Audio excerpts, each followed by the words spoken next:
ॐ नमो भगवते वासुदेवाय। ॐ नमो भगवते वासुदेवाय।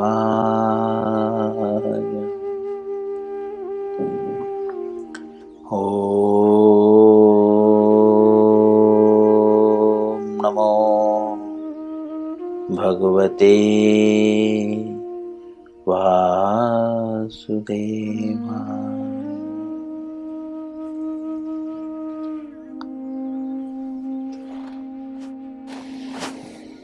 श्री मद्भगवत गीता यथारूप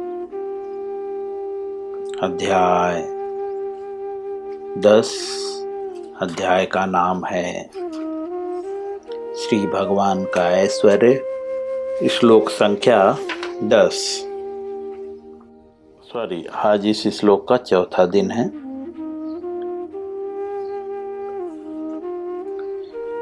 क्योंकि कई दिनों से हम श्लोकों को पढ़ रहे हैं, इसीलिए हम शब्दार्थ नहीं पढ़ेंगे। श्लोक पढ़ेंगे 3 बार, उसके बाद अनुवाद, और जहाँ पे हमने तात्पर्य समाप्त किया था उसके आगे से पढ़ेंगे।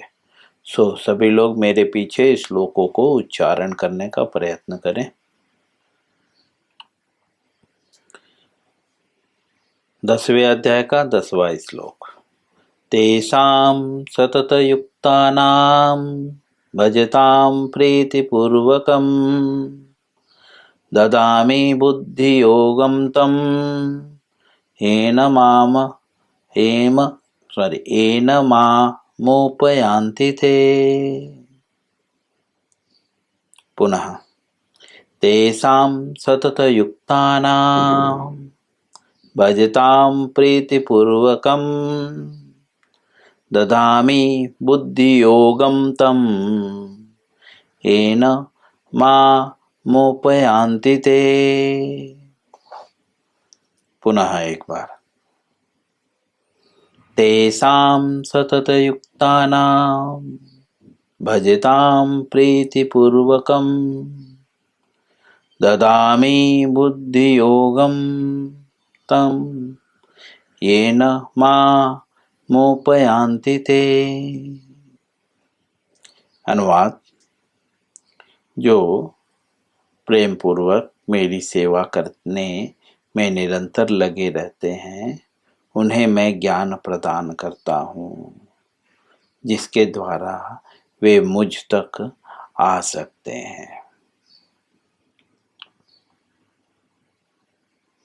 स्पष्ट रूप से क्लियर है कि जो भगवान की प्रेम पूर्वक सेवा में लगे रहते हैं, वो भी निरंतर, ठीक है, उन्हें मैं ज्ञान प्रदान करता हूँ। भगवान सबको ज्ञान नहीं प्रदान करते। कौन सा ज्ञान? असली ज्ञान। असली ज्ञान की खासियत क्या है? बोलते हैं जिसके द्वारा वो मुझ तक आ सकता है।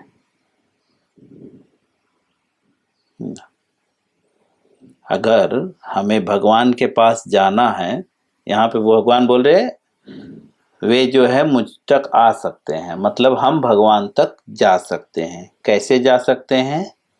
तो यहाँ पे बता रहे हैं भगवान, असली ज्ञान प्राप्त करके। लेकिन असली ज्ञान प्राप्त कैसे होगा? तो बोलते हैं प्रेम पूर्वक मेरी सेवा करने में जो निरंतर लगे रहते हैं, अर्थात भगवान की सेवा करनी होगी प्रेम पूर्वक, समझे, और निरंतर। ऐसा नहीं कि आज किया तो कल नहीं, कल किया तो परसों नहीं, ठीक है। तब आपको ज्ञान प्राप्त होगा, जिस ज्ञान से आप भगवान तक जा सकते हैं या भगवान के घर जा सकते हैं। क्लियर? भगवत धाम जाने का यहाँ पे स्पष्ट मार्ग बताया गया है, ठीक है। भगवान उसी को रास्ता बताते हैं। असली ज्ञान मतलब उसी को रास्ता बताते हैं कि किस तरह से आप मेरे पास आ सकते हो, जो भगवान की प्रेम पूर्वक सेवा में लगा रहता है, उल्लू नहीं बनाता। ठीक है, भगवान की भक्ति के नाम पे ढोंग नहीं करता। सेवा का तात्पर्य ही है व्यक्तिगत भौतिक लाभ की आकांक्षाओं से रहित। ये नहीं कि वो भगवान के नाम का प्रचार कर रहा है और घर चला रहा है, मेरी बीवी मेरे बच्चे। जहाँ पे मैं और मेरा की भावना है, यह काम है। ठीक है, चलिए श्रील प्रभुपाद जी के द्वारा हम इस श्लोक को और अच्छे से समझें। जैसा कि श्रील प्रभुपाद जी हमें 2 पैराग्राफ तक समझाते हैं। तीसरे पैराग्राफ में श्रील प्रभुपाद जी लिखते हैं, जब व्यक्ति प्रामाणिक गुरु के होते हुए तथा आध्यात्मिक संग से संबंध रखकर भी प्रगति नहीं कर पाता। जब व्यक्ति मतलब ऐसा व्यक्ति जिसको प्रामाणिक गुरु भी हो और जो है आध्यात्मिक संग भी हो, उसके बाद भी अगर वो प्रगति नहीं कर पाता, क्यों नहीं प्रगति कर पाता? बोलते हैं क्योंकि वह बुद्धिमान नहीं है। अब यहाँ पे बहुत सारे लोगों का जो है प्रश्न है वह क्लियर होता है। बहुत सारे लोग बोलते हैं प्रभु जी हम भक्ति में प्रगति नहीं कर पा रहे हैं। तो यहाँ पे बता रहे हैं क्यों नहीं कर पाते। बोलते हैं क्योंकि बुद्धिमान नहीं है। बुद्धिमान का मतलब ये नहीं कि आपको डॉक्टर हैं, पीएचडी हैं, आईटीआई गोल्ड मेडलिस्ट, हाँ, ये बुद्धिमान नहीं है। बुद्धिमान कौन है? भगवान भगवत गीता में अर्जुन को बोलते हैं, असोच्या न सोच्यस्त्वं प्रज्ञावादांस भाष्यसे गतासुन गतासुंचम नानुशोचन्ति पंडिता। भगवत गीता अध्याय 2 श्लोक संख्या 11। ठीक है, भगवान कहते हैं कि तुम पंडित की तरह पंडित पूर्ण वचन कहते हुए उनके लिए शोक कर रहे हो जो शोक करने योग्य नहीं है। आगे लिखते हैं, जो विद्वान होते हैं, समझे, वे न तो जीवित के लिए और न ही मृतक के लिए शोक करते हैं। तो बुद्धिमान कौन है? विद्वान, है ना। विद्वान को दूसरे शब्दों में बुद्धिमान कहते हैं। तो बुद्धिमान कौन है? जो ना तो जीवित के लिए शोक करे ना तो मृतक के लिए शोक करे, वह बुद्धिमान है। ठीक है, लेकिन इस स्थिति पे व्यक्ति आएगा कब? ऐसी स्थिति कब प्राप्त होगी? तो इसी श्लोक में जो हम अभी पढ़ रहे हैं, 10वें अध्याय का 10वां श्लोक, भगवान बोलते हैं, ददामि बुद्धि योगम तम, बोलते हैं मैं बुद्धि प्रदान करता हूँ। ठीक है, कब बुद्धि प्रदान करता हूँ? जब भजताम प्रीति पूर्वकम, जब प्रेम से भगवान की कोई भक्ति करता है। अर्थात बुद्धिमान वो क्यों नहीं है बुद्धिमान?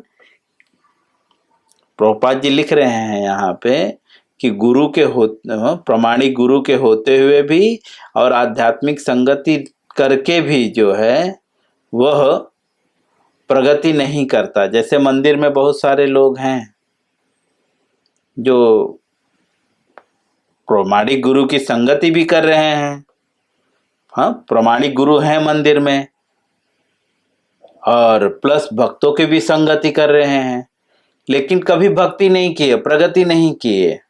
क्यों नहीं किए? क्योंकि बुद्धिमान नहीं है। क्यों बुद्धिमान नहीं है? क्योंकि वो शोक करते हैं किसके लिए? जो जीवित है और जो मर रहा है ना। क्योंकि जो बुद्धिमान है वो तो न तो जीवित के लिए और न तो मृतक के लिए, दोनों के लिए शोक नहीं करता। गता सुन गता सुनचो।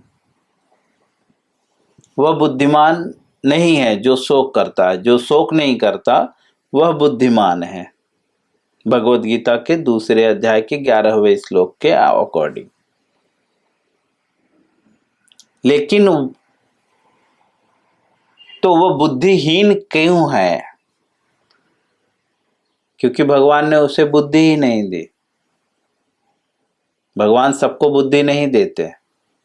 भगवान किसको बुद्धि देते हैं? जो प्रीति पूर्वकम भजताम प्रीति पूर्वकम, जो प्रेम पूर्वक भगवान की सेवा में लगा रहता है निरंतर, सतत युक्तानाम।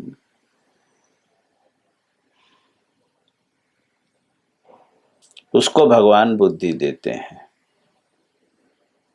है ना।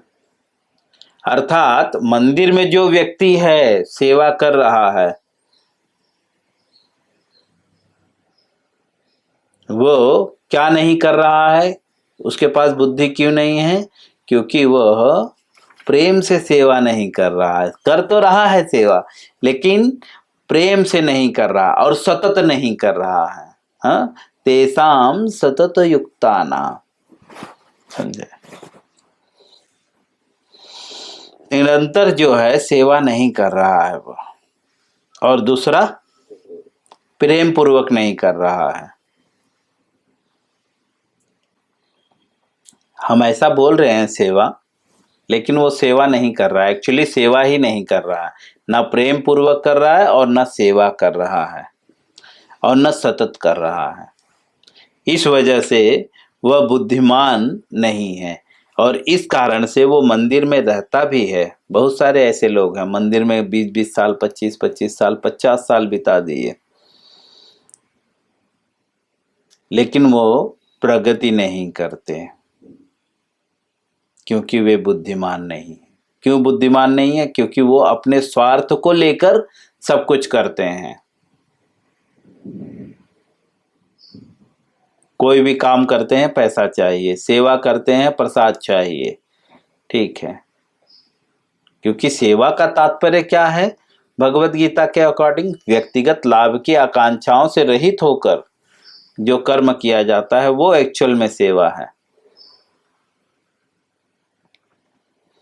जो किसी स्वार्थ के लिए कर्म किया जाता है उसे काम बोलते हैं।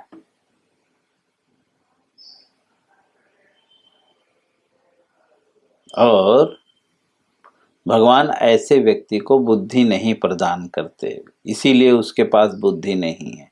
तो भी भगवान बहुत कृपालु है। जब व्यक्ति प्रगति नहीं करता तो भगवान करते क्या है पता है? आगे लिखते हैं, तो कृष्ण उसके अंतर से उपदेश देते हैं जिससे वह सरलता से उन तक पहुंच सके। भगवान उसके अंदर से उपदेश देते हैं।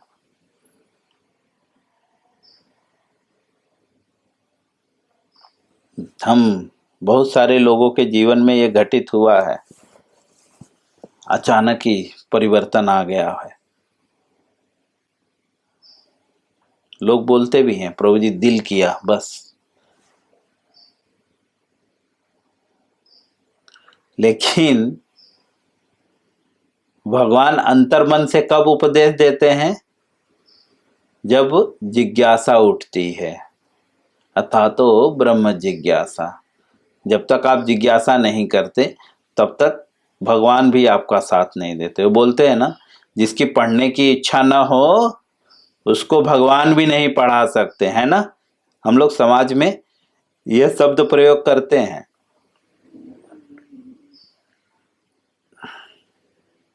सोते हुए व्यक्ति को जगाया जा सकता है, लेकिन जो सोने का नाटक कर रहा है भगवान भी उसे नहीं जगा सकते।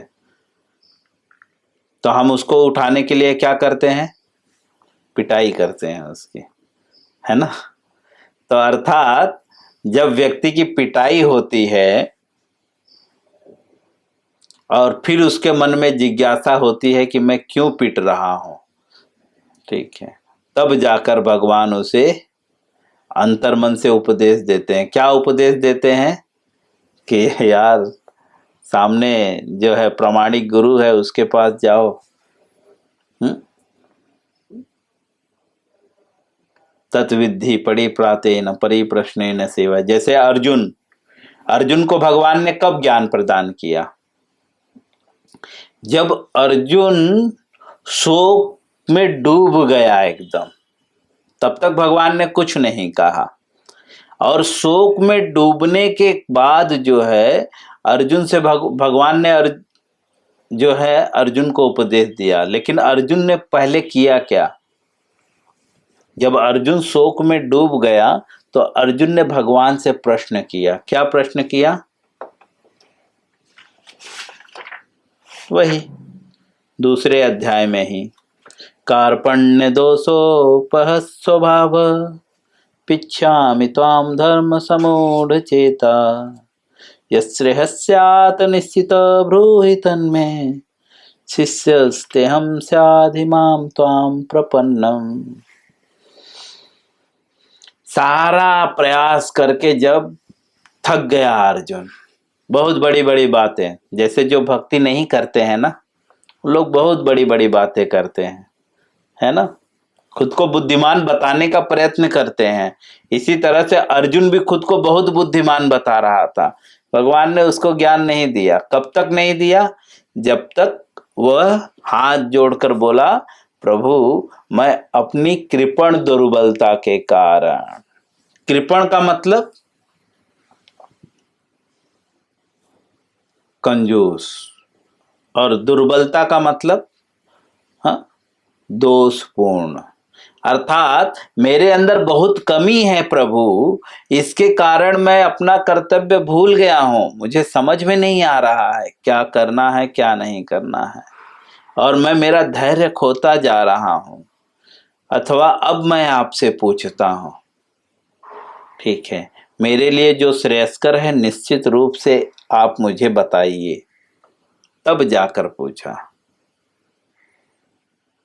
और बोलता है कि अब मैं आपसे का शिष्य हूं और आप मेरे गुरु हैं, मैं आपकी शरण ग्रहण करता हूं। अर्जुन भी इतनी आसानी से नहीं, ठीक है। तब जाकर भगवान उस अर्जुन को, क्योंकि उस समय भगवान प्रत्यक्ष उपस्थित थे, इसीलिए अंतर्मन से उपदेश देने की जरूरत नहीं थी। तब जाकर भगवान उसे उपदेश देते हैं, जिससे अर्जुन सरलता से जो है भगवान तक पहुंच सके। क्लियर?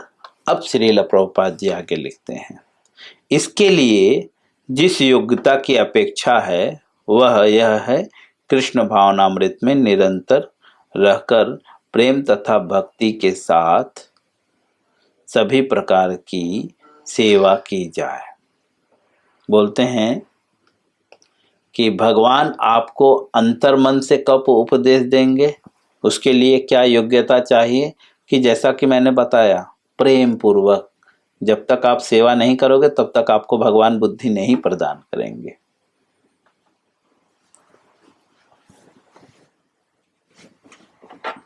तब जब आप निरंतर कृष्ण भावनामृत में रहकर प्रेम से भक्ति करेंगे, तब जाकर भगवान आपको बुद्धि प्रदान करेंगे। श्रील प्रभुपाद जी वही बता रहे हैं। लेकिन कृष्ण भावनामृत की विधियों का पालन कैसे करना है? अपने मन से, मनमानी ढंग से बिल्कुल नहीं। तत्विद्धि परिप्रातेन परिप्रश्नेन सेवयः उपदच्छन्ति ते ज्ञानम ज्ञानिनः तत्वदर्शिनः। गुरु के पास जाकर उनके मार्गदर्शन में भक्ति करनी होगी, मनमानी नहीं। उसे कृष्ण के लिए कुछ न कुछ कार्य करते रहना चाहिए। किसे?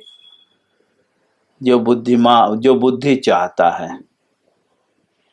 अगर किसी को बुद्धि चाहिए, क्योंकि बुद्धि प्राप्त करके क्या होगा, हम भगवान तक पहुंच सकते हैं। यहाँ पे पुनः मैं बोलूंगा, यहाँ पे उस बुद्धि की बात हो रही है जिससे हम भगवान तक पहुंच सके, ये असली बुद्धि है। यहाँ पे खाना पीना तो कुत्ते को भी मिल रहा है, चींटी को भी मिल रहा है ना। असंख्य जीव हैं इस संसार में जिनके लिए आप भोजन नहीं बनाते हैं, प्रकृति उन्हें दे रही है। ठीक है, आप इस चीज का घमंड ना करें कि आप कर रहे हैं, बिल्कुल नहीं। आपसे अच्छा तो वे कुत्ते हैं जो एसी गाड़ी में घूम रहे हैं, ठीक है, बिना कुछ किए, है ना। तो संसार में जिसने जन्म लिया है उसकी आपूर्ति कृष्ण कर रहे हैं। तो आप शरीर को चलाने के लिए जो गधा मजूरी कर रहे हैं, ये बुद्धिमत्ता नहीं है। ठीक है, बुद्धिमान कौन है? जो शरीर को चला रहा है? नहीं, बुद्धिमान वह है जो यह जानता है कि कृष्ण तक कैसे पहुंचा जाए। बुद्धिमान वो नहीं है जो पैसे कमाने के लिए कैसे कहाँ पहुंचा जाए वो दिमाग लगा रहा है, वो बुद्धिमान नहीं, वो तो मूर्ख है। क्योंकि अहंकार विमूढ़ आत्मा करता अहमिति मन्यते। जो मूर्ख व्यक्ति होता है वो स्वयं बोलता है करता हूं, मैं ये कर रहा हूं, मैं प्रचार कर रहा हूं, मैं मंदिर बना रहा हूं, मैं मंदिर को 1 करोड़ दिया, 2 करोड़। बोलते हैं अहंकार विमूढ़ आत्मा, मूर्ख आत्मा है वह व्यक्ति जो ये सोचता है करता अहमिति, मैं कर रहा हूं मन्यते। वो मूर्ख व्यक्ति है। जो बुद्धिमान है वो स्वयं को करता ही नहीं मानता, वो तो बस इस रास्ते से जो है चल के जो है भगवान तक पहुंचना चाहता है। और वह रास्ता है कृष्ण भावनामृत की विधि। ठीक है, और प्रामाणिक गुरु के मार्गदर्शन में। श्रील प्रभुपाद जी लिखते हैं कि जो बुद्धिमान बनना चाहता है उसको कुछ न कुछ कार्य करते रहना चाहिए। किसके लिए? बोलते हैं कृष्ण के लिए, किंतु प्रेम पूर्वक। कुछ न कुछ कार्य करना चाहिए भगवान के लिए, लेकिन मजबूरी मत सोचिए, बोलते हैं प्रेम पूर्वक। ठीक है, यदि भक्त इतना बुद्धिमान नहीं है कि आत्म साक्षात्कार के पथ पर प्रगति कर सके, किंतु यदि वह एक निष्ठ रहकर भक्ति कार्य में रत रहता है तो भगवान उसे अवसर देते हैं। प्रभुपाद जी कहते हैं यदि आत्म साक्षात्कार के पथ पर जो प्रगति कर सके इतना बुद्धिमान नहीं है, भक्त का अर्थात जो भक्ति में लगा हुआ है, जो प्रयत्न कर रहा है, भक्ति की 9 विधियां अर्थात जो 9 विधियों में लगा हुआ है, अगर वह इतना बुद्धिमान नहीं है, उसे रास्ता नहीं पता चल रहा है। क्योंकि बुद्धिमान कौन नहीं है? जिसको पता नहीं है रास्ता भगवान तक पहुंचने का, भगवान ने जिसे बुद्धि नहीं दी है। तो भी बोलते हैं कि उसे क्या करना चाहिए? बोलते हैं एक निष्ठ जो है भक्ति कार्यों में रत रहे, जो भक्ति के 9 विधियां हैं उसमें रत रहे, बस लगा रहे, छोड़े ना। तब भगवान उसे अवसर प्रदान करेंगे। अवसर मतलब रास्ता बता देंगे।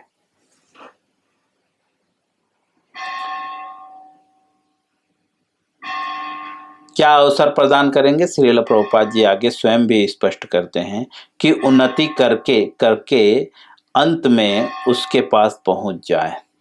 वह रास्ता बता देंगे कि वो उन्नति करते हुए मतलब आगे बढ़ते हुए जो है भगवान तक पहुंच जाए।